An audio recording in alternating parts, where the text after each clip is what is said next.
Bienvenue dans les récits extraordinaires de Pierre Bellemare. Un podcast issu des archives d'Europe 1. Nous aimons, et nous apprécions, nous Français, l'humour anglais, c'est bien connu, depuis les célèbres carnets du Major Thomson. En réalité, ce que nous appelons, nous, l'humour anglais, se trouve être tout simplement le naturel anglais. Et ce qui nous fait sourire dans le comportement anglais ne ferait jamais sourire un Anglais lui-même. Il trouve ça normal. Par définition, un Anglais est honorable, distingué, imperturbable et capable d'affronter les pires situations dramatiques ou ridicules avec le même flegme, le même melon, le même parapluie, le même imperméable. Tout cela anglais, bien entendu. Alors, permettez-moi aujourd'hui de vous présenter l'honorable William Wallace de Liverpool, grande vedette de l'histoire du crime, qui accomplit dans les années 30 un exploit remarquable, celui d'entrer dans les dossiers extraordinaires dignement et d'en ressortir tout aussi dignement.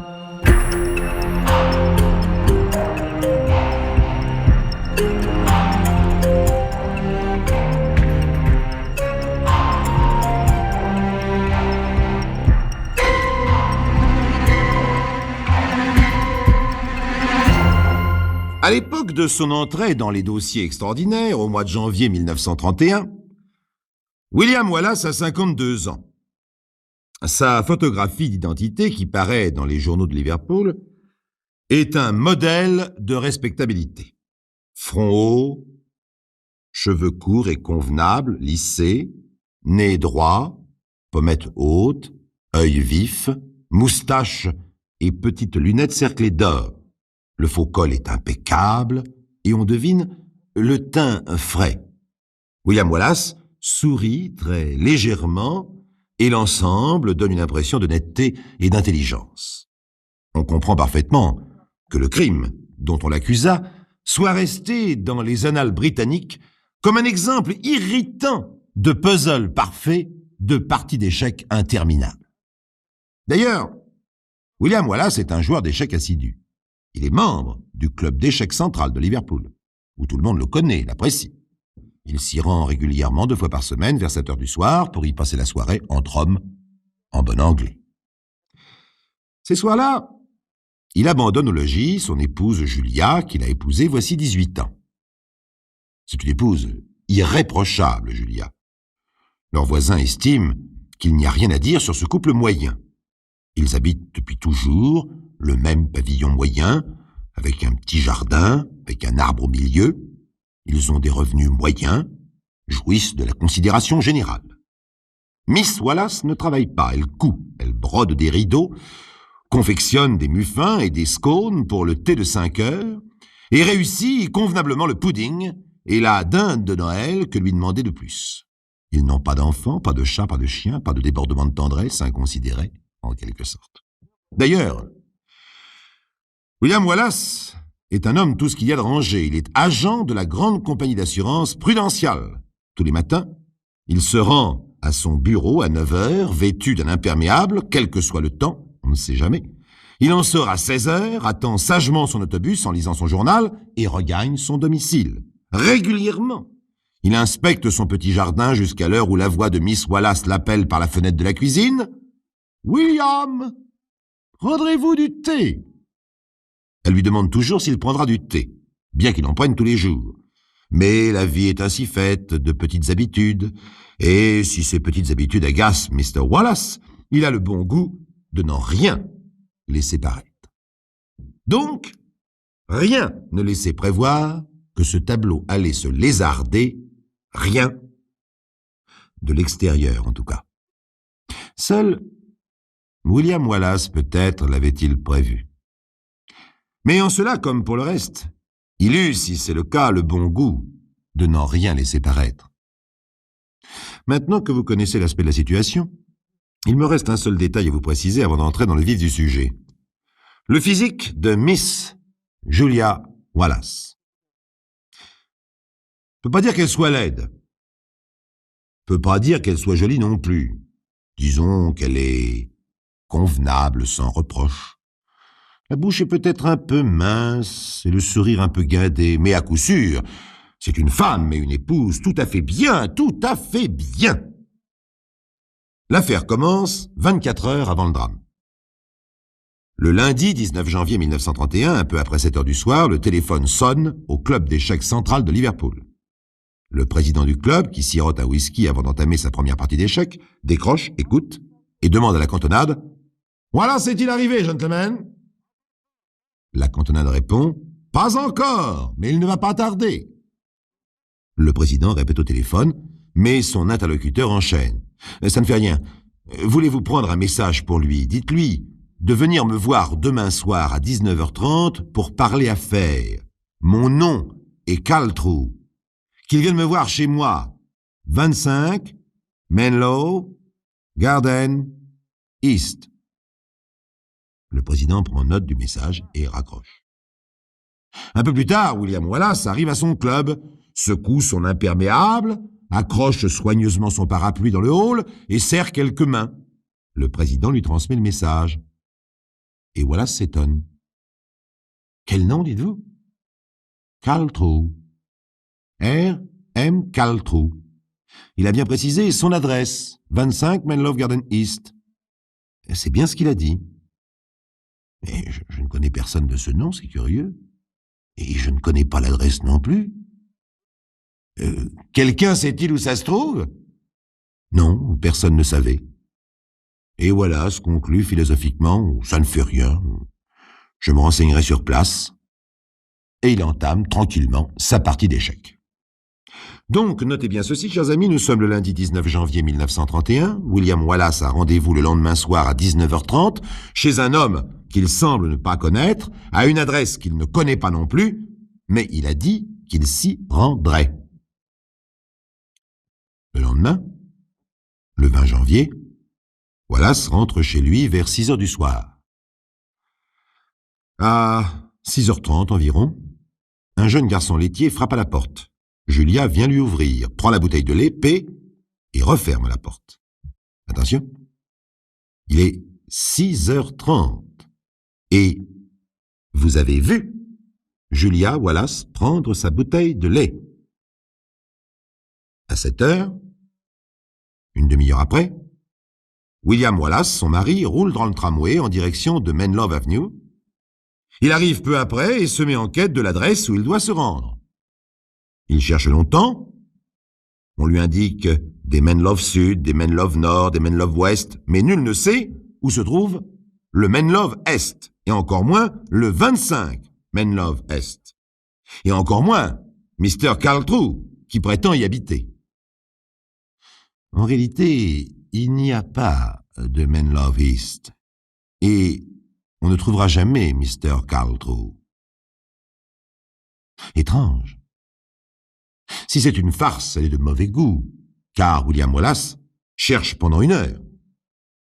Alors finalement, il abandonne ses recherches, et à 9h45 du soir, nous le retrouvons devant chez lui. Là aussi, chers amis, je vous demande un peu d'attention. La maison des Wallace est située dans une impasse, et le devant de la maison des Wallace fait face à l'arrière de la maison voisine. Mr. et Mrs. Johnson, les voisins, sortent par hasard, par leur porte de derrière, à 9h45. Ils aperçoivent par hasard, dans l'impasse, William Wallace, planté devant sa porte d'entrée, bras ballants. Mr. Johnson salue son voisin. « Bonsoir, Wallace. Vilain temps, n'est-ce pas? »« Bonsoir, Johnson. Vilain temps. C'est curieux. Je n'arrive pas à entrer chez moi, tout est fermé. » « Vous n'avez rien entendu d'inhabituel? »« Rien du tout, Mr. Wallace. Vous devriez essayer encore. » William se dirige alors vers la porte de derrière, en contournant la maison. Ses voisins le suivent, par courtoisie et aussi par curiosité. C'est anormal que Mr. Wallace ne puisse pas rentrer chez lui. Mais la porte de derrière s'ouvre sans difficulté apparente. « Tiens, elle s'ouvre maintenant, dit Wallace en pénétrant dans la maison. Il n'a pas l'air inquiet, plus que de raison en tout cas, mais les voisins attendent. 1 ou 2 minutes se passent. Une lumière s'allume, puis Wallace ressort. Son visage est dans l'ombre. Impossible de savoir s'il est ému ou non. Car c'est dans son ton habituel qu'il s'adresse à ses voisins. « Venez voir. Elle a été tuée. »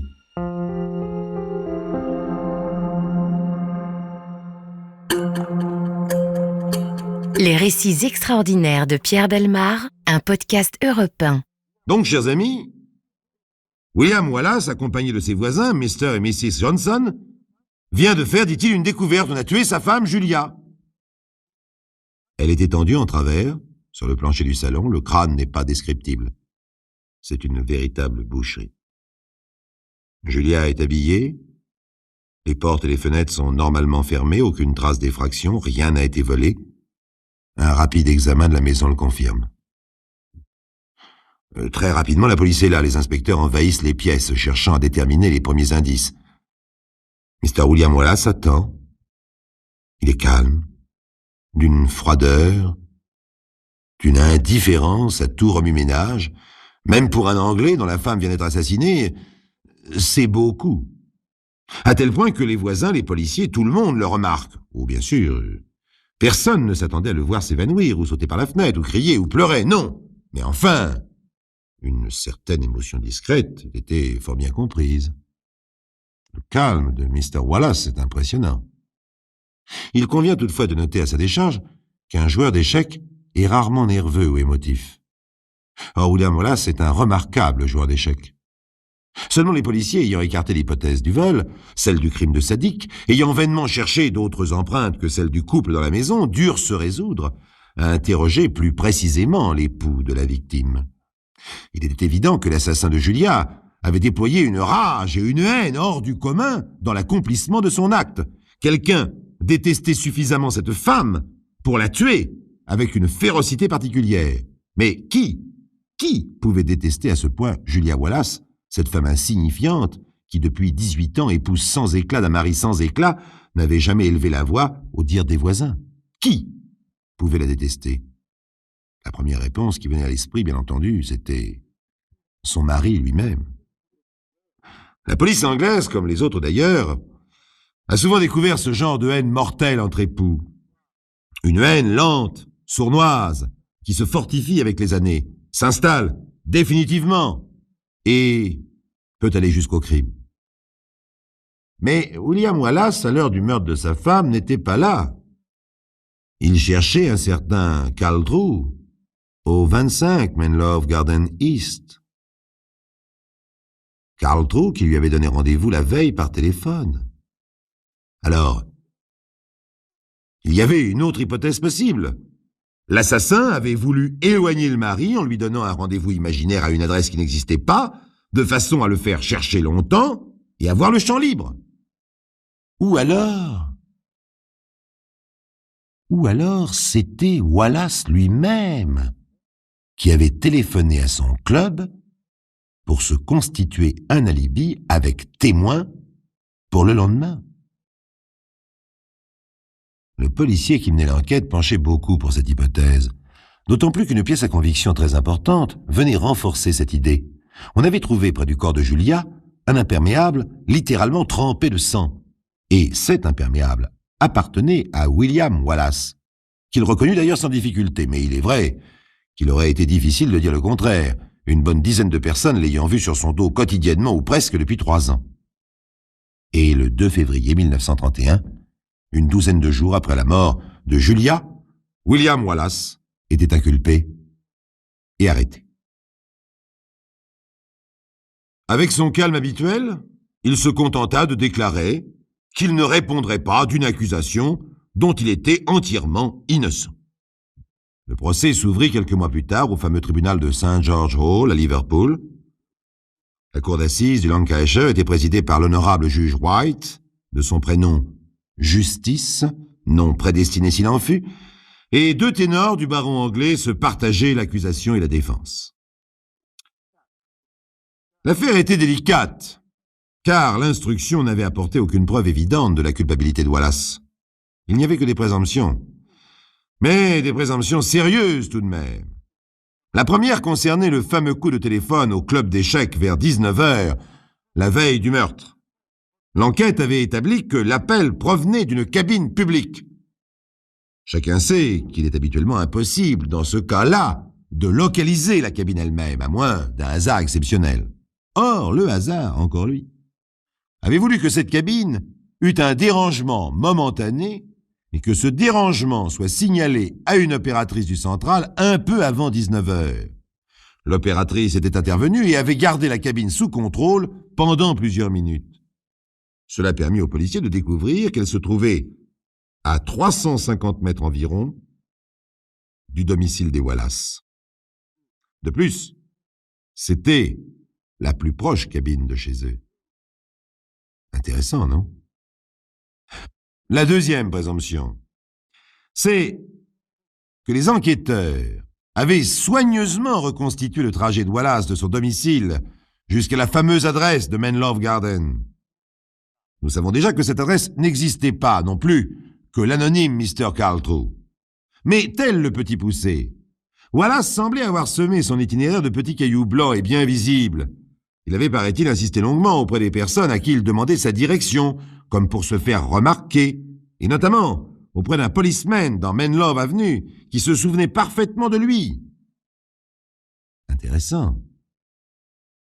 La troisième présomption, c'était le curieux comportement de Wallace prétendant qu'il ne pouvait entrer chez lui alors que 2 minutes plus tard, devant ses voisins, il ouvrait sans difficulté la porte de derrière. Curieux. La quatrième présomption, c'était son flegme au moment de la découverte du corps de sa femme. Des Anglais soupçonnant un autre Anglais d'être trop flegmatique. Curieux. Enfin, il y avait la cinquième présomption, la plus importante aux yeux de l'accusation, l'imperméable sanglant qui appartenait à l'accusé. Au moment des premières constatations, les policiers qui avaient examiné William Wallace n'avaient pas relevé sur lui et son vêtement la moindre trace de sang. Il était net et impeccable, de la pointe de son faux col au bout de ses mocassins vernis. Mais me direz-vous, si c'est lui l'assassin, comment a-t-il fait pour ne pas se tacher même un tout petit peu, puisque l'imperméable l'était tellement? C'est une bonne question, que la défense exploita au maximum. Mais l'accusation, dirigée par l'imaginatif Lord Hermod, conseiller royal, avait une idée brillante sur la question. S'adressant au jury, l'éminent conseiller l'exposa ainsi. « Messieurs, c'est extrêmement simple. La reconstitution est facile. William Wallace est monté dans sa chambre après 18h30, heure où le garçon laitier a vu pour la dernière fois sa femme vivante. Là, il s'est entièrement déshabillé, complètement nu. Il a revêtu son imperméable, il est descendu au salon, il a tué sa femme et a retiré l'imperméable souillé. Puis, il est remonté dans sa chambre, toujours tout nu, s'est rhabillé et est sorti propre comme un sous-neuf pour prendre son tramway et faire semblant d'aller à son propre rendez-vous. Curieux, non? Après cette démonstration audacieuse, il restait à entendre le témoin principal cité par la défense en la personne du président du club d'échecs de Liverpool. Il avait pris la communication destinée à Wallace et entendu la voix de l'insaisissable Mr. Carltrow. Parfaitement sûr de lui, le président fit sa déposition. Cette voix n'était pas celle de William, j'en suis sûr. Je le connais depuis des années. Je le connais si bien que j'aurais reconnu sa voix même s'il l'avait déguisée, ce qui n'est pas le cas. Bien entendu, ce témoignage détruisait complètement le puzzle patiemment construit par l'enquête. Si Wallace n'était pas l'auteur du coup de téléphone, tout le reste s'écroulait et l'avantage revenait à la défense. En somme, pour l'avocat de Wallace, la partie semblait gagnée. 1.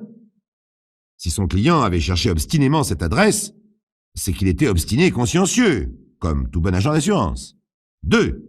Si son client n'avait pas manifesté d'émotion, c'est qu'il était d'un naturel discret et réservé comme tout bon Anglais. 3. La thèse de l'assassin nu sous l'imperméable faisait partie des rêveries romanesques de son éminent collègue. 4. Puisque Madame Wallace était vivante à 18h30 et Monsieur Wallace dans son tramway à 19h, cela lui donnait, compte tenu du trajet à pied, un maximum de 20 minutes pour tuer sa femme. Et la tuer, à ce point-là, en 20 minutes, déshabillage et rhabillage compris, était du domaine de l'utopie. Enfin, 5, on n'avait jamais retrouvé l'arme du crime. Match nul pour l'accusation et pour la défense, 5 partout. Ce que je viens de vous raconter en quelques minutes, chers amis, dura en réalité 4 jours pleins, durant lesquels chaque détail fut examiné à la loupe. Mais le soir du 4e jour, la balance penchait nettement dans l'esprit du public et des journalistes pour l'acquittement pur et simple. L'honorable Justice White, président de la cour d'assises, penchait lui aussi de ce côté-là lors de son exposé final destiné aux membres du jury. Habituellement en Angleterre, la coutume veut que le jury se conforme à l'opinion du président. D'autant plus que la loi anglaise, je vous le rappelle, oblige le jury à se prononcer pour ou contre la peine de mort sans le moindre doute. Pour l'accusé, c'est une sorte de tragique pile ou face, pendu ou acquitté. Il n'y a pas de moyen terme. Le jury se retira pendant 1 heure pour délibérer. William Wallace était calme. On attendait l'acquittement. Et ce fut l'exception. Les membres du jury, fait rarissime dans les annales anglaises, ne suivirent pas les conclusions du juge White. William Wallace était condamné à être pendu, et vous pensez bien sûr qu'il avait joué sa dernière partie d'échecs. Eh bien, pas du tout. Pour un bon joueur, une partie n'est jamais perdue. William Wallace n'était pas encore échec et mat. Le jury qu'il avait condamné était un jury provincial issu de Liverpool. Il y avait gros à parier que plus que la conviction, c'était l'esprit provincial de Liverpool qui voulait pendre William Wallace, un homme qui avait peut-être tué sa femme, une femme si convenable. Wallace, on appela aux 3 juges du banc du roi qui constituent la cour d'appel des affaires criminelles britanniques. Et cette fois, ce fut l'exception encore plus rarissime. La cour d'appel annula la condamnation de Wallace. Remous dans la presse. Émotion chez les criminologistes. Cela ne s'était jamais produit en Angleterre depuis la création de cette cour d'appel 25 ans auparavant. Wallace avait gagné. Il ne serait pas pendu. Il retrouverait sa liberté. Mais cela ne signifiait pas pour autant que la haute cour l'estimait innocent. Elle n'avait pas pu l'estimer coupable avec la certitude nécessaire. Et comme il n'y a pas de demi-mesure possible, William Wallace retrouva à Liverpool sa compagnie d'assurance qui dut le réemployer jusqu'à l'âge de la retraite, son melon, son parapluie et sa morosité glacée. La mort de sa femme ne lui rapporta rien, sinon une célébrité discutable. Elle n'avait pas de fortune, pas d'assurance vie, pas de bijoux. Rien qu'un mystère étonnant. William Wallace est mort 2 ans après avoir pris sa retraite à la campagne, silencieux et plus anglais moyen que jamais. Que savons-nous sur la vie privée des autres? Rien de plus que les voisins de William Wallace sur la sienne. S'il a hissé sa femme au point de la tuer, il a presque réussi le crime parfait. Si ce n'est pas lui, quelqu'un l'a peut-être réussi pour son compte. Sinon, bien sinon, il manque une pièce du puzzle. Cherchez-la.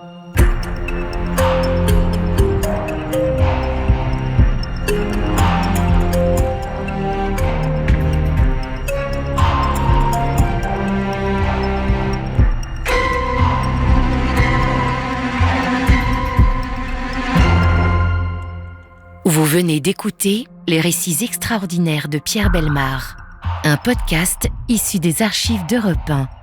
Réalisation et composition musicale, Julien Tarot.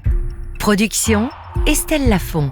Patrimoine sonore, Sylvaine Denis, Laetitia Casanova, Antoine Reclus. Remerciements à Roselyne Bellemare. Les récits extraordinaires sont disponibles sur le site et l'appli Europe 1. Écoutez aussi le prochain épisode en vous abonnant gratuitement sur votre plateforme d'écoute préférée.